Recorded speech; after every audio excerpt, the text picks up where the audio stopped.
Viewers, welcome back to the Gold Room. This is a podcast that takes a miner or a supplier from the mic to the mine and back again. I'm very fortunate to have a CFO today by the name of Noel Witcher. Welcome to the show, Noel. Happy to be here. Great stuff, mate. So Noel's from Australian listed Rare Earths Explorer, Australian Rare Earths, funnily enough, AR3 ASX ticker. Welcome to the show, mate, and great to see you in Perth. So you come across from Adelaide, I understand. How's things? How did you come across here today to be in Perth? Yeah, well, as you said, come across from Adelaide.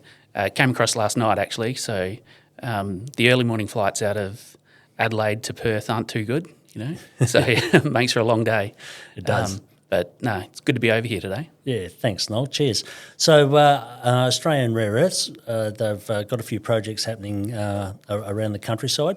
But before we get into that, look, it's not very often we have a CFO on the show, and we'd love to know a bit more about your story, where you started off and how you've got to become the CFO of Australian Rare Earths.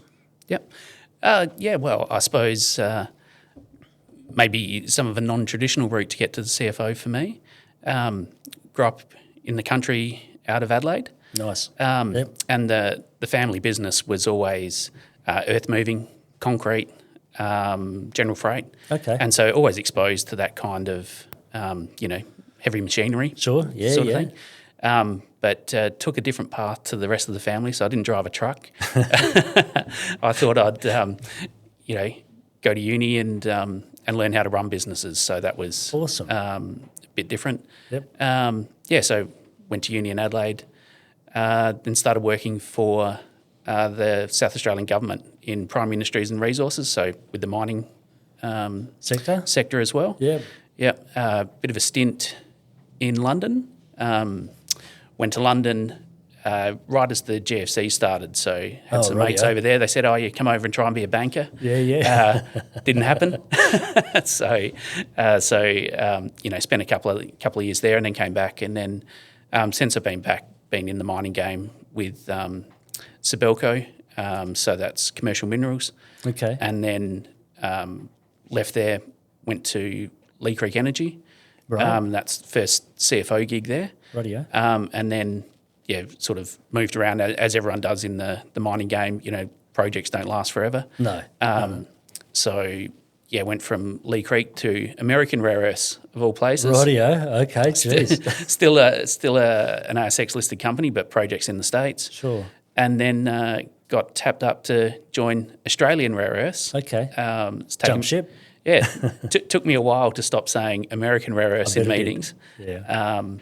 And here I am now. So you are, okay. CFO for 7 or 8 years, I suppose, and probably getting close to 15 years in the mining game. Brilliant. No, that's great, man. Was there any,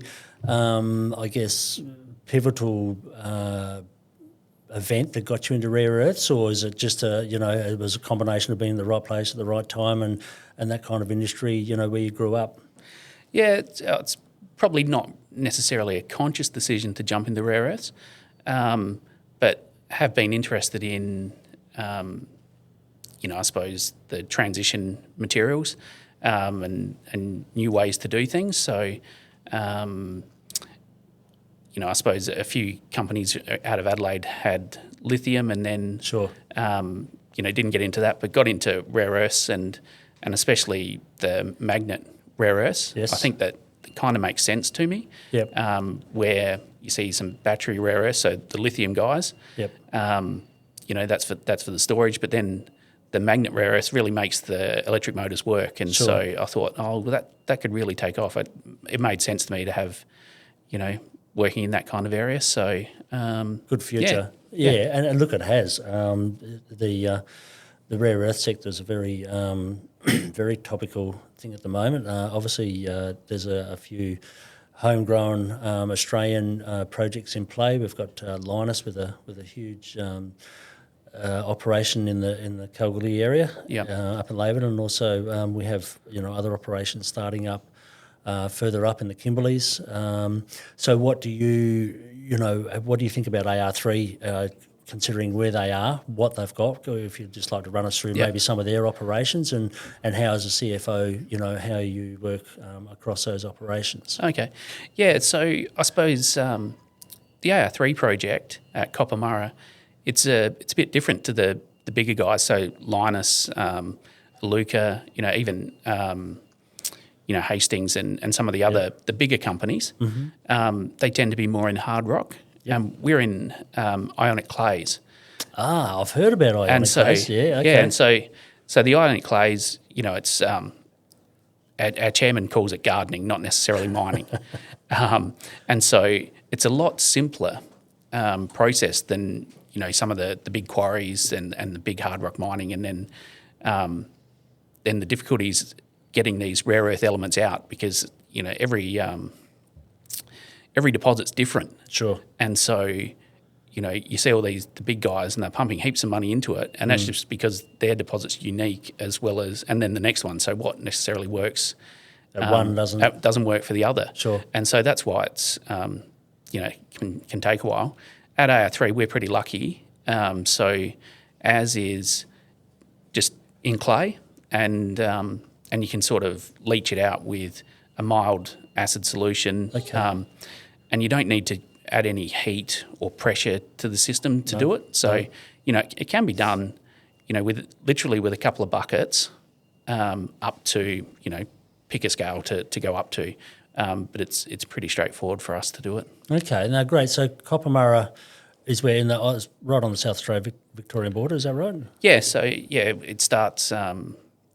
It's around Narracourt. So when the guys are drilling and doing exploration work, they stay in Narracourt. Sure. And that's about 3.5 hours south of Adelaide. Okay. Not far from the Victorian border. Mm-hmm. And then our tenements run from Border Town, which is, what would that be, 100 k's north of Narracourt. Okay. Down to Mount Gambier, which is 100 k's south. Oh, right. And then overlaps a bit into Victoria, but we're mainly focused on the South Australian side. Okay, so that's look. You're talking about heap leach, and I've jumped onto AR3's website and had a good look at what your company's all about. Do you find that heap leaching, that's obviously something I've never heard of in terms of rare earth. I've known about it for gold and a few other commodities, but heap leaching rare earths, is it a long process? And as a CFO, is it an expensive process, or compared to, say, your hard rock, quite inexpensive and very economical? Yeah. Well, I suppose I'm a CFO, so not a G or a metallurgist. Not either.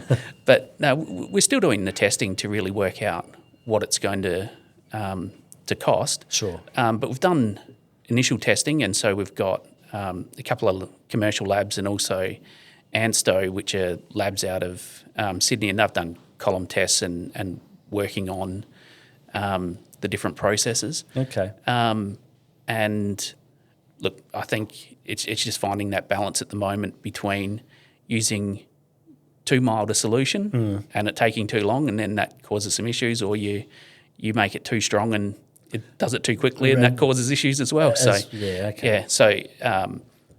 as we sit here today, the guys are working on it, and we'd expect to have a pretty good working understanding in the next 6 to 9 months, I suppose, of what they're going to do, and the size of the heap, and how it all comes together, because clay, so if you can imagine putting solution into clay, it doesn't necessarily drip through. No. So you've got to, how do you stack it, and how do you make it all come together? So interesting work. Yeah, that's fantastic. Yeah, so, but coming back to your point, it will be a lot cheaper than the hard rock stuff. Just the way the minerals sit in our deposit. Okay. You don't have to release them from anything. So in the hard rock, there might be the rare earth minerals might be attached to, I don't know, ironstone or anything. Ironstone or something else, and so you've got to release that, and so that can crushing and digging and blasting. Digging, and then before you actually treat the material, so that can take a bit more energy and a bit more cost. Definitely. So being in Ionic clays, look, there are a few I've heard of down around Esperance as well, and through the Murchison region of WA. But I was fortunate enough to work over in Victoria around Mildura on heavy minerals, and I guess it must be that kind of similar setup where it's like an old river system or an old bed, and it's just developed over the millennia. Yeah, Again, you're not a GO. I know. Not a GO. I'm just really intrigued about it. No, my understanding of it, and as it's been explained to me in simple terms, it comes from the Murray-Darling Basin. Sure. And so so it would flow down, and over millennia, the Murray's taken different courses, and you suppose it's something like the modern day Coorong or something, where there's lakes where it holds back and settles, and that's where the deposit's formed, and then over time the landscape changes and moves on. So we think it's that kind of setting that likely did it. Okay, rightio. And just moving on from the operational aspects, the finished product, as far as I'm aware, is like a carbonate. Yeah. Is there any like benefit, or is there any things that AR3 are looking to keep that process going in Australia, or are you looking to maybe send it overseas or send it to wherever in that form? Yeah, I think at the moment sending a rare earth carbonate is probably as far as we'll be taking it. Sure. In time, it'd be nice to have a separation facility in Australia. Yep. And whether that's a shared user thing, there is some, I suppose, talk around when you're talking in the industry, should we try and get government to build one or something? But our focus at the moment is we'll probably get it to a rare earth carbonate stage. Sure. Actually, one of our shareholders, and they came in at seed, is Neo Performance Materials. Oh, okay. And so Neo's pretty much the only main buyer of these outside of China. Okay. So they're a Canadian firm. Sure. And they're building a huge plant in Estonia, actually. And so they've attracted a heap of EU funding to build this separation plant in Estonia. Okay. And they've been shareholders in us since day dot. Right. Still have a few percent. Yep. And we've got an MOU with them to sell that carbonate. So brilliant.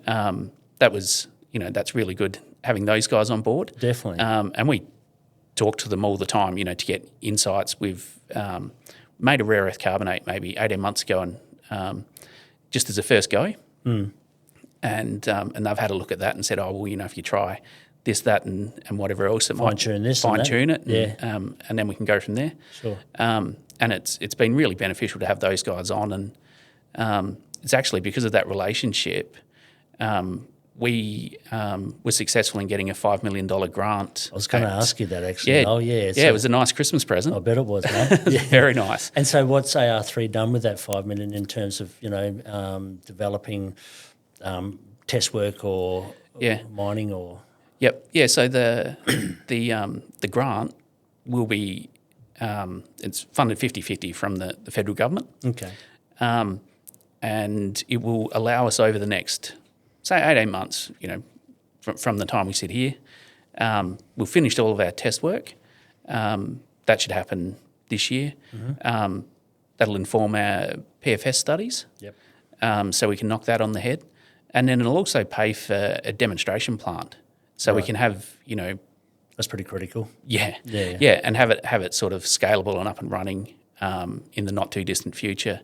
And so, for a small company like ours to get government funding, and when we look at the other people in the grant program for that, the international partnerships program from the federal government, there's a lot of big established companies that got some money. Yeah, a lot of competition. Absolutely, and we were rapt to get $5 million, and that really helps us, get through all that stage. Yeah. Is that a juggle, like as a CFO, having to?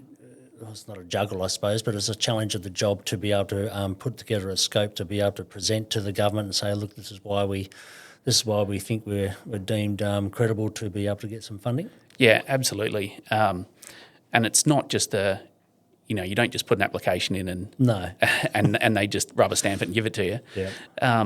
You've really got to make the story compelling. Sure. And because at the end of the day, the guys that are giving these grants out, they want to buy into the story. They want to understand it. They want to know that you're competent, capable Yes. company. Yes. And they might get some real world outcomes out of it. And so, it's a bit of a drawn out process. We had a couple of failures earlier putting grants in under different programs. And Okay. Well, I guess you need those failures to be able to learn from them and know what to do, in ensuring absolutely submissions. And even, we missed out on one we thought were an absolute shoe-in, but it's pretty competitive. So, there's a lot of good projects that miss out, but we were lucky and we got this one. And hopefully we can get some real results for shareholders out of it. Yeah, no, nice one. And I guess also back to, a project like this in an area where it is, the government gets back the benefits of giving that funding, or not giving that funding, but being able to fund a project that has so many regional improvements that could come with it. Have you had much buy-in or any liaising with the local communities around Koppamurra in terms of the project and where it's going? And I know, looking on the AR3 website, there's a lot about rehab, and because obviously it's quite a sensitive area, big operation too. So, what's the liaising with the community been like in the area? Yeah, look. Again, you're a CFO, but Look, I suppose, and I grew up in the area, and so I have family in the area, Sure. and so you hear, maybe a bit more than what maybe a bit more, or you hear snippets, but by and large, I think people are supportive and they'll give it a go. Awesome. And so we've had 4 really supportive landholders over the journey. Okay.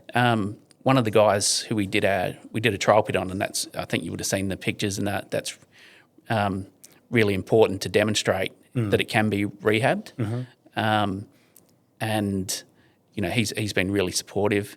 And it's interesting to see. So we've had a soil scientist doing some rehab trials and the like over a few seasons now, and it's quite a unique crop when you see it. They put in because she's trying to get the roots to grow deeper and and just try different stuff. It's a rehab trial site, so that's what you try. See what works best. But it's quite a unique crop when you see it.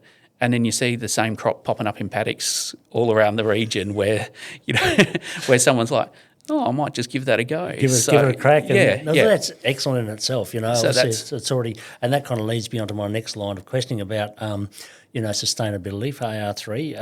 I know we look at sustainability more from these days. It's the green energy aspect, but in terms of your social license to operate, but also your rehab. What do you have to consider for that, Noel? Yeah, so I suppose where the resource is at Koppamurra, there's a lot of productive farming land around there. Sure. There's some world-class wine regions not too far away. Yeah, you got me. That I'm going to have to come over for a visit, mate. Exactly, and no one wants to affect any of those. And then we've also got forestry around in the area. So water's the big thing. So all of those areas, whether it's your farmer, your vigneron or your forestry guy, they care about water, and so do we.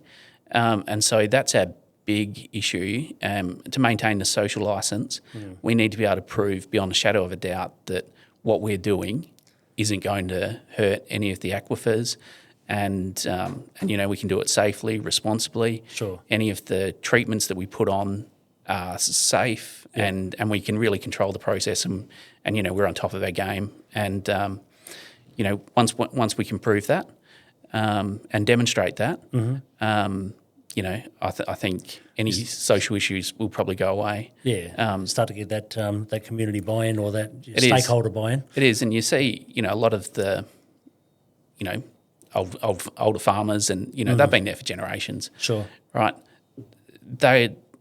Until they can see it with their own eyes, and then see what happens, they're going to be a bit wary. Yeah. And seeing is believing. Yeah, and they don't really care what a scientist report or something says. They want to see it with their own eyes. So proof in the pudding. Yeah, and so that's our focus at the moment, and that's what the government grant's really going to pay for. Okay. To really let us understand all this, and put it into practice. Sure. And again, I guess the CFO is a pivotal role within the company. What do you see, apart from your social license to operate and being able to work through that with the community and the stakeholders, what are the other risks that may be out there for AR3 and developing Koppamurra? Yeah, I suppose where rare earths is at the moment, it's quite topical, and depending on what happens overseas, the prices go up or down or whatever. Is there much fluctuation? Because I don't really follow the pricing of the... Yeah, the it's a bit different, and it's one of the challenges as a CFO and as a company. It must be hard to budget. And the rare earth companies in general is, everyone knows the gold price. Yes, everyone knows the oil price. Yep. No one has a clue what neodymium costs a kilo. I didn't even know how to spell it, mate. Exactly. And so, trying to say, well, it's worth X. Yeah. No one has a clue because, you can't buy it. They don't know what it looks like. Pretty volatile. And China, because they're sort of ahead of the game with all the electric cars and those sorts of things, they've got about 90% of the world's supply. Wow. And so the price is what they say the price is. Yeah, okay. And then everyone else is sort of, scramble around that. And that can be a challenge, especially for smaller companies and even bigger companies, I think. Still struggle with it. And, a big company, they put out a feasibility study and it says it's got an MPV of whatever it is. Yep. And that's based on some price in China, but it's not. It's not set in concrete. It's not set in concrete, and it's not the real price. And so, No. It can be quite challenging to get that out there and say, well, we need to build it. It will come. Yeah. Yeah, sure. So sustainability, obviously water. I didn't even think about water, but that's a really good point. And your pricing going forward, it's a little bit. I guess you can only go best case scenario and go back through history and find out what that may be in the future. Yeah. That to me is a really interesting one. Do you think that might break up in the future? Where we had De Beers with diamonds. We had the gold price set against the American dollar for a fair bit. Can you see that breaking up for rare earths? Is it going to be more of a free market to be able to get into it? It's just China's so dominant at the moment. No, look, I think eventually something will have to give. But at the moment, there's not really production outside of China to speak of to drive that. I think that'll come. You see there's a lot of pressure coming from the US that they're trying to, shore up their own supplies and build their own manufacturing plants. And Sure. I think I'm right. Linus has got a big plant over there as well. They or have? something. Yeah, I believe so. Yeah, so once these other facilities outside of China, I think it'll come in. But yeah, at the moment there's no other manufacturing to speak of. No. I know. Well, I guess and Linus is an interesting one. They've been trailblazers, certainly in the Australian industry. Moving on from the rare earth to your discovery up in Queensland at Overland. A bit of uranium in the mix too. We've had a uranium miner on the show before, but that's never a rare earth uranium miner. So did you want to allude a bit to that, Noel? Yeah, absolutely. And so not in North Queensland though. So we've got some more rare earth mines up in North Queensland around Dalrymple, Massey Creek, Yes. up in that area. Mm-hmm. But yeah, we picked up some. It's the Overland project, so we picked up some tenements, and it's north of Burra in South Australia, if you know where that is. So Burra's historic. No idea. How far out of Adelaide? A couple of hours. You go through Clare if you're talking about wine regions. Yeah, so, I know what you're talking about. Yeah, so it's not that far from Honeymoon and Beverley. Okay, yeah. All right. Yep. And so where we've picked up tenements, and so we've got neighbours of Boss Energy. They're right next to us, and there's a couple of others that have, picked up. Alligator's not too far. But where Beverley and Honeymoon are already operating mines, they're sort of on one side of the range and we're back on the other side closer to Adelaide. Okay. And the guys are there. They're drilling there today at the moment. So best of luck. Best of luck. Yeah. It's either baking hot. So we haven't had any rain in Adelaide for. No, I think we've had 5 or 6 mil for the year so far. That's just terrible. Nothing. Yeah. But we've been washed out up there a couple of days. You know what it's like when it rains and you can't get a dirt road, and it's or it's 45 degrees. So they're enjoying it. But we've had some pretty good success up there so far. It's complete greenfields. I think there was some drilling back in the 80s that they're looking at. Yep. But apart from that, it's really trying to test to see if their geological model is working. And we've had some reasonable success so far. Some hits, probably not commercial grade hits yet, but enough to really keep us interested that there's something there, and then it's just refining it. And so, so far so good. We're looking for ISR amenable uranium, which is the same setting that Honeymoon and Beverley use, so in situ recovery. Yep. And that's in the sands. But a week or two ago, they found some uranium in cowcrete.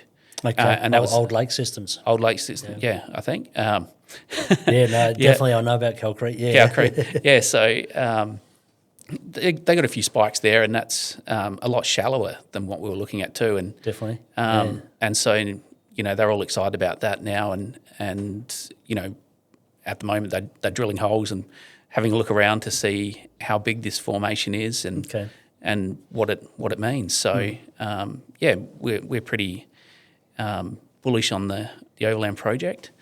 And I suppose you ask, why would a rare earth company pick up uranium?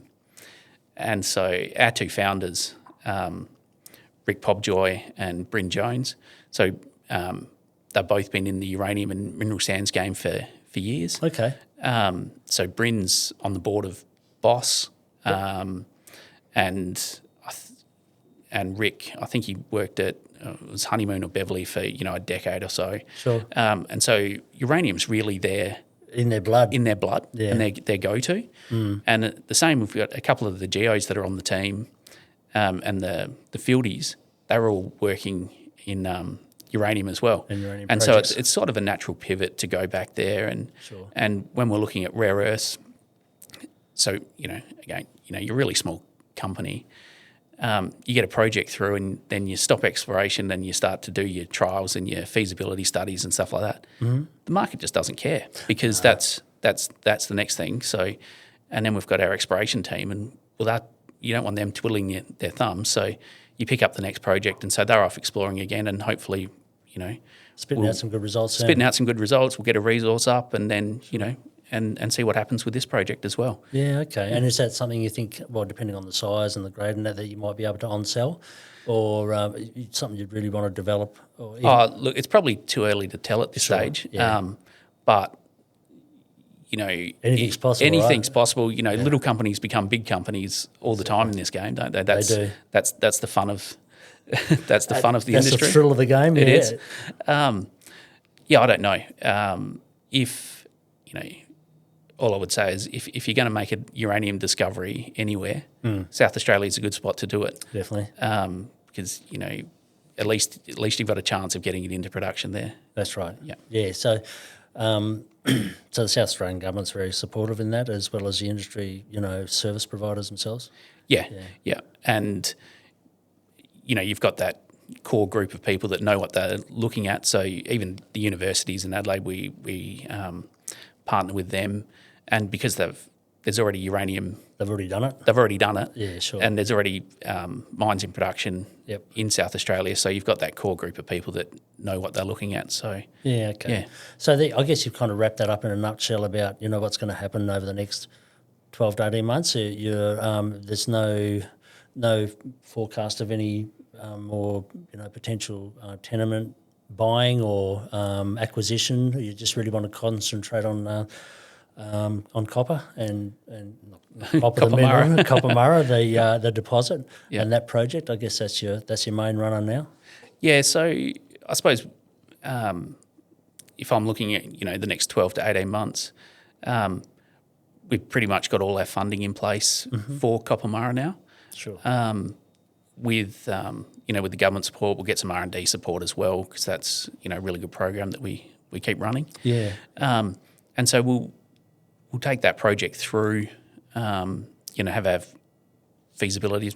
Hopefully we're in a position to put in a mining license application. Brilliant. In the next 18 months or so. Okay. But at the same time, we're explorers, so We'll keep on exploring. we keep on exploring. Yeah, sure. And as for picking up other tenements and other projects, I'd say it's probably likely. And that's just who we are. So our founders, they love just pouring through data, looking at what could be there, the what potential. could be there, and if some land pops up, well, why not grab it, have a look at it, so I think it'll be pretty dynamic over the next 12, 18 months as well. Oh, brilliant, Noel. And I guess just a couple of last questions to wrap things up. But as a CFO, like with a company that's quite small, a bit of a minnow in the space, what do you find is the hardest challenge? Obviously, it's raising capital and keeping the wheels turning. Like, why would investors be so interested in AR3? It's obviously got a good future in a right commodity. Yeah, absolutely. No, it's always the toughest thing is raising money, and you see a lot of good projects, and especially at the moment, we're at the Frio REU conference a couple of weeks ago, and you're talking to your peers, and they're on their knees, and you think that's a great project, but cash is king, and it can be pretty hard to get investors to open their wallets and come in. That's what keeps me and Travis, our MD, up at night. And so we've been really focused on trying to understand our investors. So, everyone talks about getting in the big strategic investors and what have you. When we look at our register, it's all little guys. Dads and mums dads and mums. And so we've been working with our IR people over the last, couple of years since I've been there and since Trav's been here. Sure. Brought in Investor Hub, which is a small group of guys out of Melbourne. They've got a good platform. Okay. And that really lets us engage and understand who's trading. And then from there, you need to know, target your message.